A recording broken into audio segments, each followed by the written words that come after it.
Hi, my name is Kyler Haney, and this is Elias Ortega. He is a boxing coach. Boxing coach, yeah. So for today, this is my interview. So I guess starting off with question one, what is your name, current or most recent coaching position?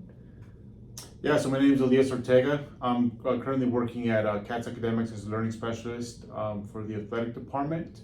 And I also do coaching on the side. So I've been coaching for about 4 years in youth boxing as well as adult boxing as well. And to go off on that, I've been my most recent experience is about the last 4 years. I've been doing boxing group fitness classes as well as basic weight training with youth athletes. And yeah, that's my most recent coaching experience with boxing. Okay, yes, sir. So I guess going off that, what is your favorite coaching moment or memory? My favorite coaching memory would have to be working with youth, specifically with the student who was struggling with schoolwork, aside from other aspects of his background and household issues and stuff like that. He would be one of the students you would consider at risk or living in a disproportionate environment and community.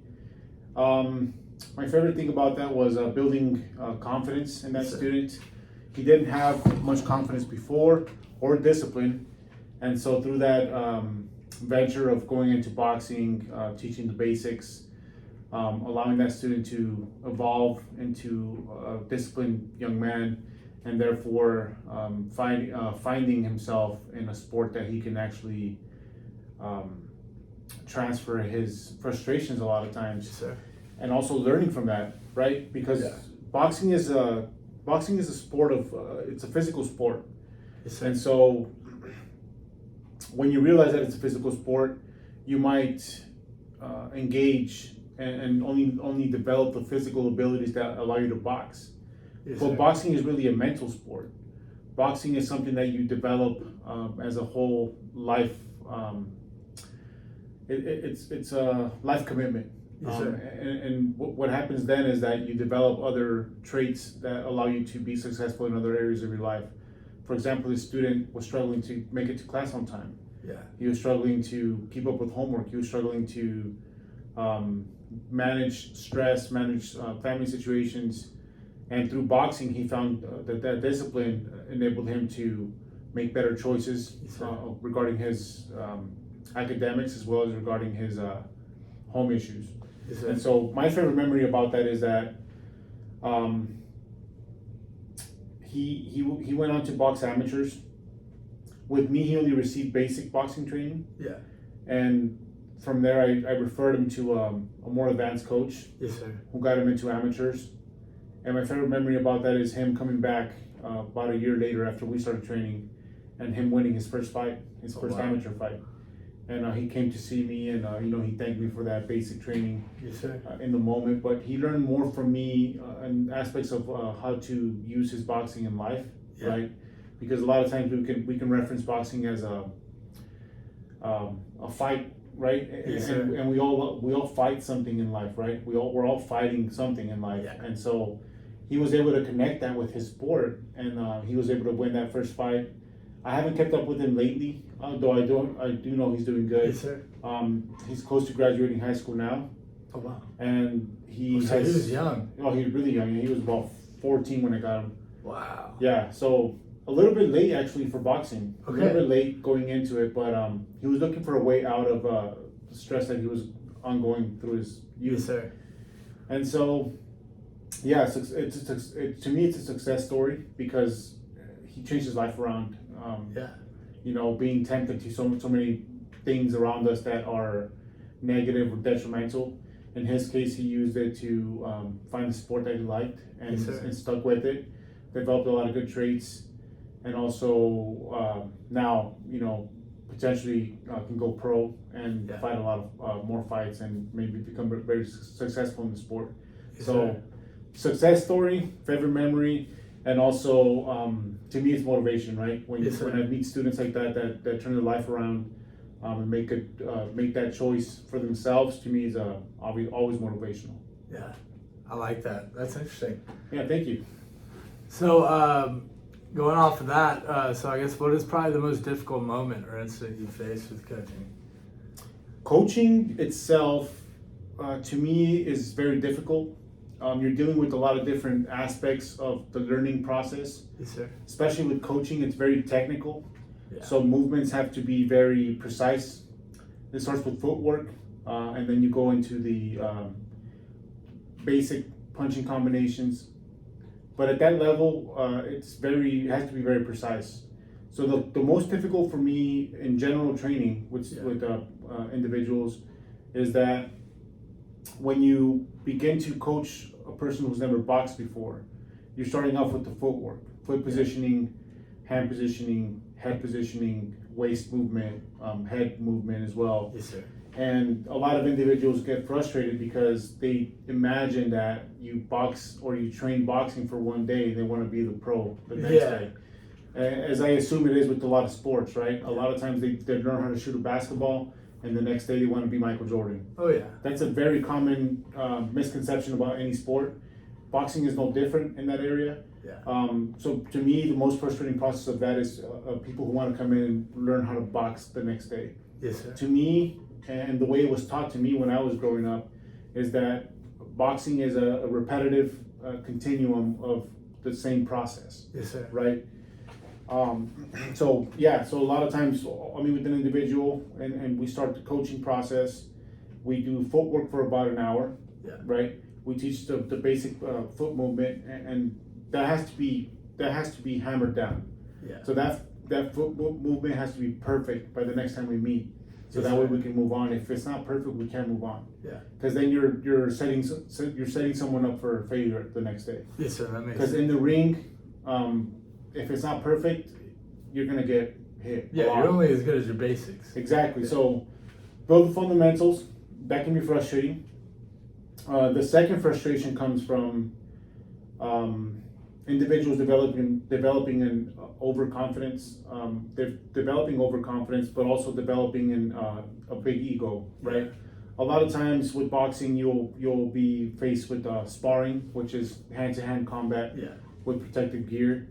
A lot of times, someone may win a sparring. It's not technically win because it's not really counting, but Yeah. someone will beat someone up, and then they think that they're the next best thing. Yeah. And working with people after that is bringing down that ego, working on humility, and that typically doesn't go well, especially if an individual's just beating people up in sparring.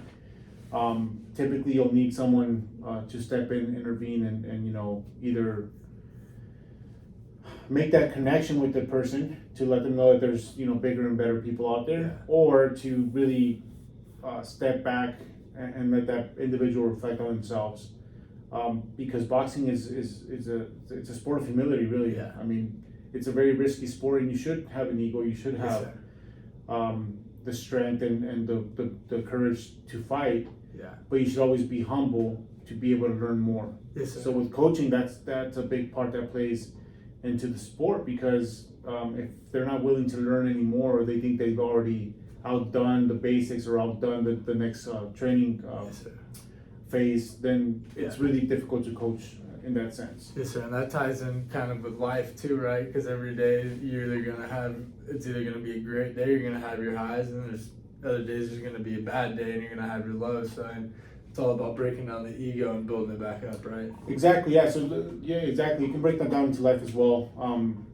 Just because we're always prone to Yeah. losses in life, Yes, sir. and we're always prone to learning, right? Yeah. Learning happens every single day, and we should always be open to that. So Yes, yeah, sir. it is like life. Life, we have very, very similar to life in that sense. Yeah, Yes, sir. right. A lot of life lessons. I love that about sports, especially baseball too. 100%. So, what potential role and impact can coaches have in young people's lives? I know you gave a good example earlier about how that guy kept coming to you and he was trying to find his way out and find his place. So, I mean, that's a good example of that. But what are some more, I guess, examples of that? Well, I think that sports in general are very impactful and positive in people's lives. There's always that misconception that a lot of parents have that big involvement in youth sports, Yes, sir. and they force their kids to go do their sport. And I've heard it many times where kids or even young adults don't like the sport, right? Yeah. I've had parents come in and bring a kid in, and he doesn't like the sport. He doesn't want to be there, but they're good, right? Yeah. They're learning. They're being good. So there's a lot of greats out there. There's a lot of champions out there who hate the sport. Yeah. It's crazy. One of the most recent ones that I can remember is Oscar De La Hoya, Yeah. professional boxer. I think 5-time world champion. He hated the sport. That's He crazy. hated it. His father forced him throughout his whole life, and just because he was good, he was forced into it and became champion. So Yeah. that's an attestament to the parent structure, right, of sports and how they push their kids to be good in sports. But talking about the positive aspects of the sport, like I gave you that example about that student earlier, there's also the triumphs of weight loss for a lot of individuals. That's a very, very prominent case where we see it happen most often. For fitness, right, there's a lot of people living in depression. There's a lot of people living under high stress. There's a lot of people looking for just a way to release their emotions and stress, especially. And so sports play a vital role. Activity plays a vital role. Boxing is one of those sports where if you're not paying attention, you're not disciplined, you're gonna get hit. Yeah. And I think with that being said, it's a very positive impact in that individual once they begin to develop their own character. It builds character. All sports build character, but boxing especially builds character. So they begin to develop their character. They become more disciplined, more respectful, usually humble. These are all elements that will occur during boxing training. Yes, sir. So I think that's very positive. Usually pertains to the success of an individual as well. Yeah. If they're very active in sports and group activities or even fitness in general, that usually pertains to a happier individual to make better choices and just be more sustainable in life for themselves as well. So that's always good. Yes, sir. Yeah, no, and fitness is huge, especially nowadays. 100%, yeah. So how has coaching changed over time, especially considering generational change, I guess, with old school and new styles of coaching? Yeah.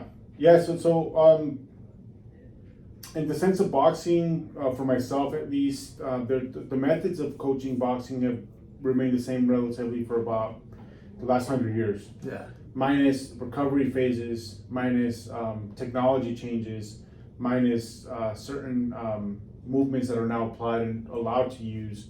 And I'll give you a quick example of that. So the basic coaching mechanism for boxing, basic punches are 1 through 7. Yeah. 1 is your jab, 2 is your straight, 3 is your left body shot, 4 is your right uppercut, 5 is your left uppercut, 6 left upper body shot, and 7 is your lower body shot. Okay, yeah.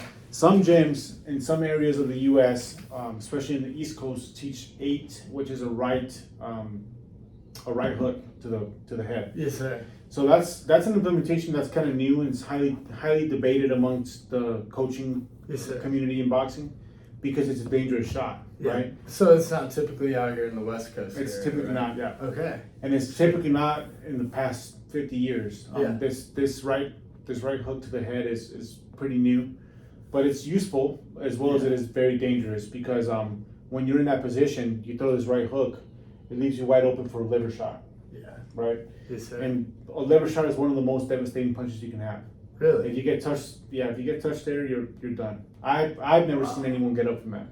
Really? So you're just you're out. You're done. You're done for the count. It literally cuts off your circulation. Like you feel like you can't breathe in the moment. Wow. Instant. Yeah. So to me, the right hook leaves you wide open. So unless you know how to throw it well or it's coached properly, I wouldn't suggest it. Okay. Right? And typically for basic training of boxing, you don't want to teach that because it's a kind of a bad habit. You keep fighting, you keep throwing that right, you're gonna get hit in the liver. And so it's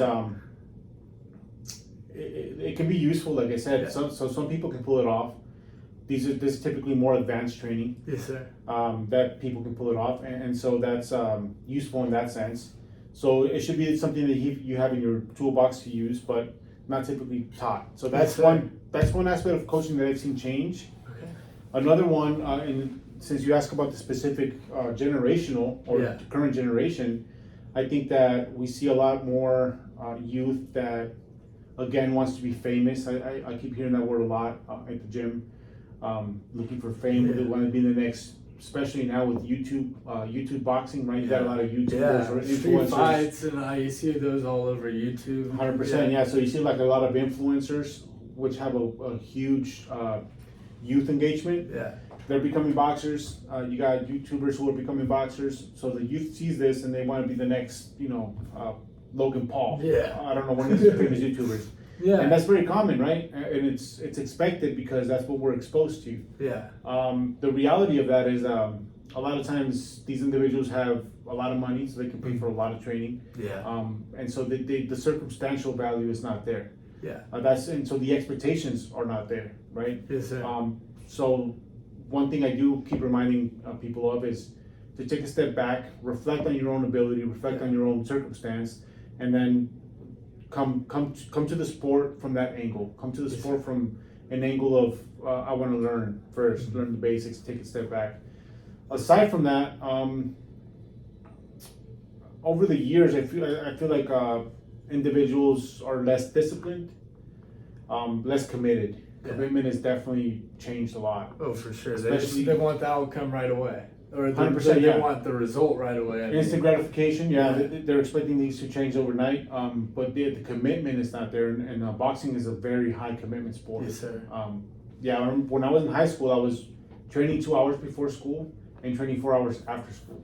Wow. Okay. Yeah, so that's a lot of cardio, that's It a lot is. of mitt work, that's a lot of lightweight training and stuff like that. So that's very high commitment, and so that's not something that we have nowadays. We have a short attention span, especially Yeah. amongst the youth. I think that's very common, and also it's not good or bad. It's just Yes, something sir. that's a result of current changes, but Yeah. it does impact sports-wise. It does impact the commitment and it impacts the discipline as well. So that's Yes, one sir. big change that I've seen. I definitely would say being in I guess nowadays technology and kids are inside playing video games instead of going outside and playing with their friends and going to pick up a new sport or Yeah. stuff like that. So I mean I guess that definitely pays an impact into that as well. Yeah, it really does. You're right. So I mean stuff I never really thought about like that either. I guess I fall into that as well since I'm part of that younger generation. Video games is always a big part of my childhood, but I still got out a lot, but nowadays you see a lot less of that. Kids are on iPads and Yeah, stuff and that are maybe- able to take out more. Yeah, and maybe you could reflect on student athletes from the past, right? Yeah. Look at it from 30 years ago. Look at how the performance, and I'm pretty sure you can just check stats Yeah. online, and maybe you do see a difference, but maybe you don't. Maybe Yeah. because now training has evolved of a lot of more recovery phases. Yeah. A lot more physical therapy, a lot more attention to detail. Wow. So maybe the stats are better now. So we don't Yes, know. sir. I don't know specifically Yeah. for baseball, but I know for boxing in that sense, athletes or boxers are way more fit now Yeah. at the professional level. But they're less risky, right? Yeah. Less rounds, less risky, more And money. the time is shorter too, isn't A it? little bit shorter time. But yeah, so you see those developments, and that's just catching up with physical or health and fitness development as well as technology. Yes, So, sir. Okay, that makes sense. So I guess moving on to the next question is how is I already asked that one. What kind of relationship do you try to create with your athletes, and why are relationships so important to you? Without the relationship, you can't have a good coaching environment.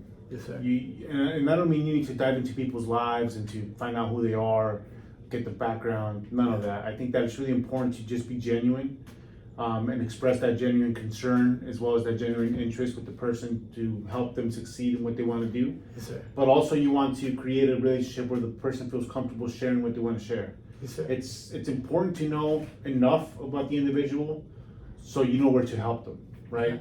a lot of times an individual might be fighting an illness, right, or a family death, or they failed a test, or they just lost something important to them. Yes, sir. So these things are important to us, or me specifically, because I can't gauge the level of commitment in the moment. Yeah. And so it's important to know, so I can be aware and know where to help the individual. Yes, sir. So relationships have to be somewhat personal. Yeah. They have to be created in a genuine sense, where Sure. you're an occurring individual and the person who is there is genuinely interested in the sport. Yeah. And then you work off of that. Yes, sir. Without those relationships, I think that you're just and it can't work without the relationship. It can be like a general fitness class. You just go Yeah. to see someone do the workout, they do the workout Yeah. as well. Those are also important, and if they can work. But I feel like for coaching itself, you have to build that relationship and understand the individual, and the individual has to know you as well. Yes, Right. sir. Yeah. They need to respect those boundaries, have those boundaries, know how to push, when to push, and why not to push, right? Yes, sir. That makes sense. So those Yeah. are always important. Thinking about our strength coaches, about how they kind of go about doing all of that too as well. So that is I like that. So how do you motivate your different athletes and different personalities with these athletes? Yeah, it's a good question. There's a lot of ways to motivate individuals, right? And that goes off of the personal relationship. Yeah. I think if we know what buttons to push with individuals, that's always an easy target to Yeah. motivate. Yes, sir. A lot of times it's, they failed the test, which you just something simple like failing a test at school. You want to push that button. You want to say, is that going to stop you? Yeah. Is getting a low test score going to stop you? Is that next opponent in the ring going to stop you? Is this training going to stop you? Is that what you are? You're just going to stop when Yes, things sir. get hard, right? So Yeah. you push those buttons, and it works with the good majority of the population for simple terms. Yeah. A lot of times, the motivational aspects of sport, specifically for boxing, it's diving deep into those thoughts, those memories, those frustrations, and getting those out and to express them in the ring. Yes, sir. So the ways to do that is, one, to push the right buttons. Secondly, is to find the level of commitment of the individual. Okay.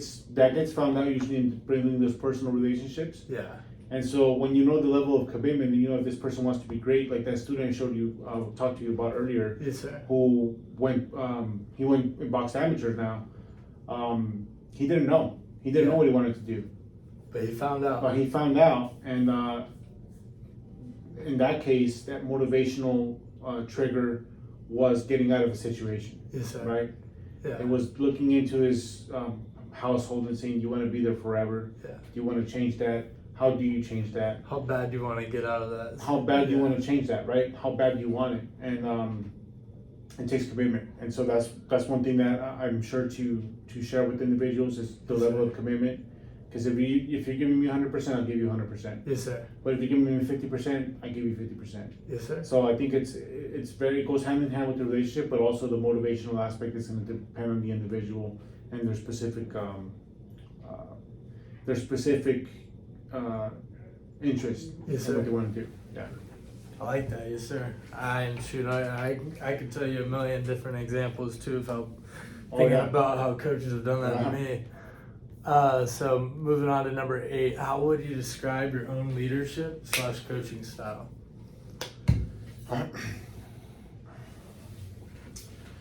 I would describe it as personal. Yes, sir.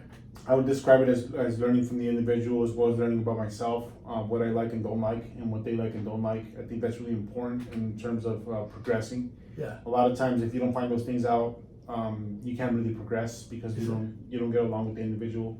A lot of times, it can be frustrating for individuals not to listen or to follow the directions of the coaching, and so you learn that they may just not be learning the way you're teaching. So you take a step back and say, maybe it's my fault. Maybe I'm doing something wrong. So you take a step back, reflect, and then ask, get feedback.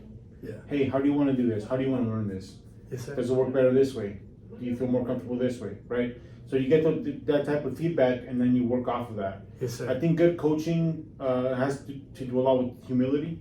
Yeah. Not being close-minded, being open-minded, being open for criticism, feedback, Yes, sir. and then implementing that as well.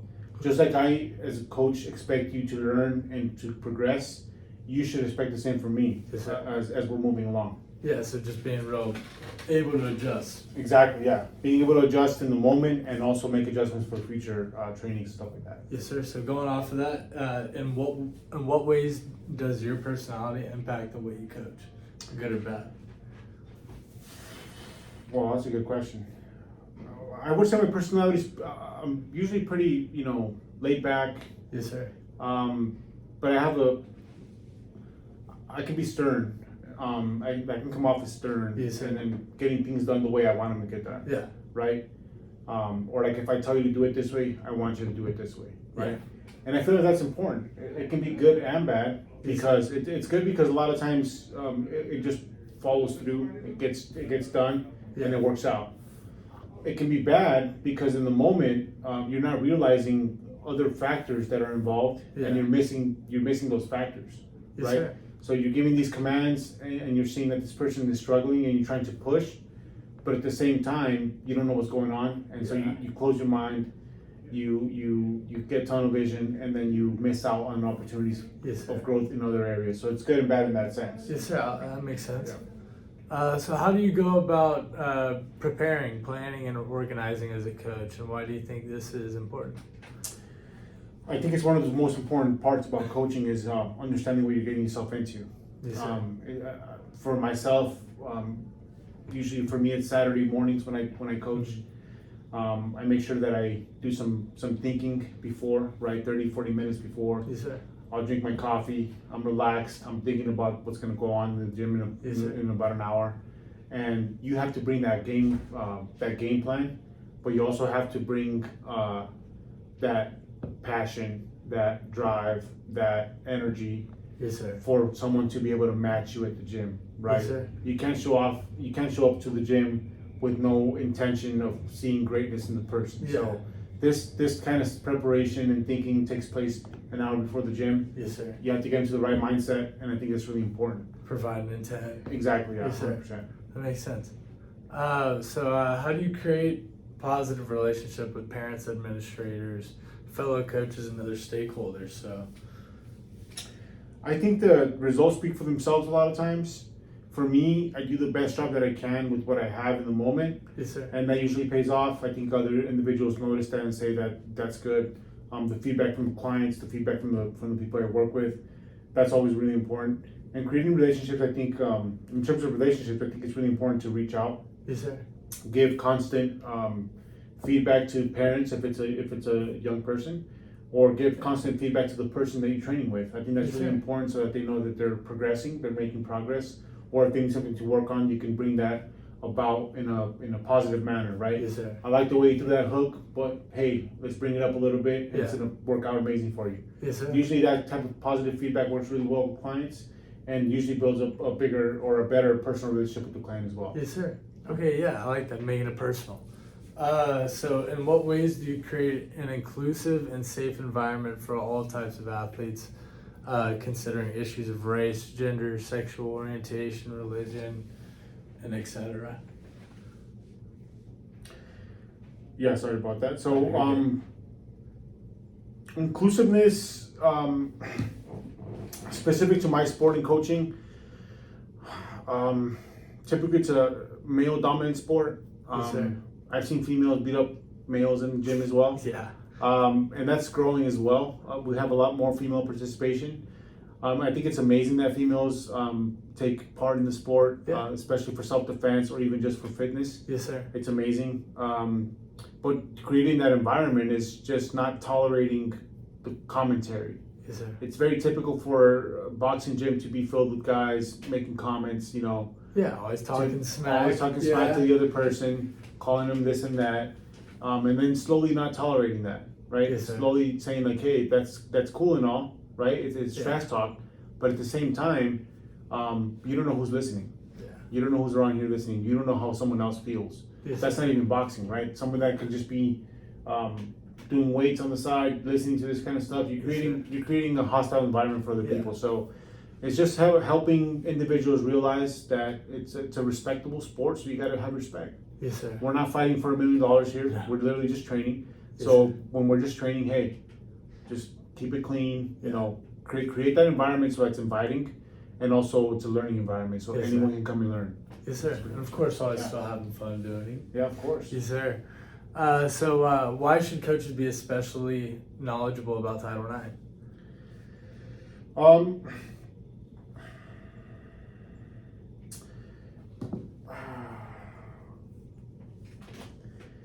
It's important because I think a lot of times we get sidetracked. We realize that, you know, a lot of aspects of Title IX can be easily stepped over. Yeah. Right? Discrimination, all these things Yes, occur sir. on the daily. So I think it's especially important for us to be aware of it because we want to make sure that it's not happening around us, at least not Yes, on our sir. watch. Specifically for me, like I said, creating that inclusive environment. Also watching for that negative comments around the gym, Yes, sir. and also derogatory comments, right? Yeah. Watching for these things, being on alert for these things, and just because we want to make sure that everyone feels welcomed, and specifically with Title IX, I think it's really important to not get sidetracked and let those boundaries get crossed. Yes, sir. Yes, sir. What are some effective and ineffective approaches to discipline, and how can social media be a problem and opportunity for coaches? In terms of social media being an opportunity for coaches, I'll answer that first, and I think it's obviously it can expand your business. Yes, sir. You know, promotion, that's always amazing. Sponsorships, all these things that can happen through social media. It's a whole different world that hasn't been tapped, that is currently being tapped in by a lot of athletes in all Yeah. areas. So I think that's really a huge opportunity for individuals. The detriment of that is getting stuck on TikTok for 3 hours, right? Getting Yes, stuck sir. on Instagram for 6 hours. Yeah. That's the detriment of social media. If it's used properly, it's a huge opportunity. Yeah. But when used negatively or used in a way that it shouldn't be, regarding to discipline, it's not going to do you any favors. Yeah. Effective ways to build approaches to discipline are always to have the expectations, set the expectations with the individual, Yes, sir. set the standards, right? And to just let them know, remind them, these are what the expectations are. If you can't Yeah. meet these expectations, we can't work, right? Yes, sir. A lot of times it's that ultimatum that drives them to say, this person believes in me, this person wants me to do good, this person is putting in their time and effort with me. I'm gonna provide. I'm gonna step up. Yes, sir. I'm gonna improve myself. A lot of times it's all ultimatums. A lot of times it's something deeper that we Yeah. don't see in the moment, right? So ultimatums might dissuade this person and have them do something that they don't want to do, Yes, sir. right? So in terms of building the discipline, it's a slow process. It can Yes, be sir. it can be an ultimatum approach, or it can be approached in a way where we both work at the same time, Yeah. right? You set standards for me, you set expectations for me, I do the same for you. Yes, We sir. work hand in hand. Yeah. So there's different approaches to discipline. Once the person starts seeing results, discipline usually falls in place just Yeah. because they know that they're getting something out of it and Yes, they're, sir. they're feeling better. So, Yes, sir. That makes sense. yes, sir. Thank you. Thank you Thank so you. much, Elias Ortega. Or- Y'all have a good one.